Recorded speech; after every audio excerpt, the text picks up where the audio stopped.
अस्सलाम वालेकुम वरहमतुल्लाहि वबरकातुहू। अल्हम्दुलिल्लाहि कफ़ा व सलामुन अला इबादिहिल्लज़ीना इस्तफ़ा, अम्मा बाद। मोहतरम नाज़रीन किराम, तोहफ़े रमज़ान की आज की नशिस्त में आप हज़रात का इस्तक़बाल है। आज की नशिस्त का मौज़ू है रोज़े के फ़ायदे।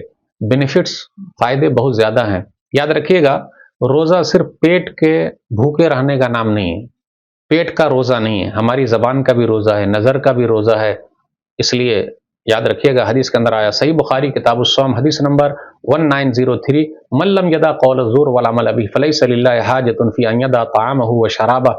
जिसने झूठ कहना और झूठ पर अमल करना न छोड़ा, तो अल्लाह को ज़रूरत नहीं है कि वो आदमी खाना पीना छोड़ दे। इसलिए अपनी ज़बान का भी रोज़ा रखिए। कुछ लोग रोज़े की हालत में गाली बकते रहते हैं। लोग क्या बोलते हैं, रोज़ा लग गया। बेचारा काहे को लगेगा, ये तो हमारी और आपकी ज़बान खराब हो गई।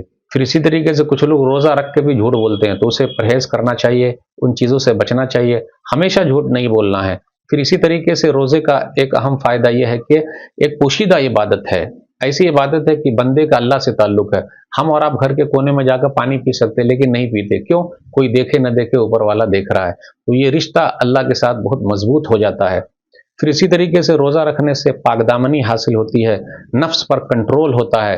रोज़ा रखने से जिस्म की चर्बी भी पिघलती है, जिस्म ज़रा फिट हो जाता है। आप ही बताइए, पंखा अगर चलता ही रहेगा तो क्या हो जाएगा, ख़राब हो जाएगा। तो इसलिए ज़रा कंट्रोल चाहिए। तो रमज़ान का महीना मिला हुआ है हमारे जिस्म के फ़ायदे के लिए भी, इसलिए ज़्यादा खाने के चक्कर में मत रहिएगा।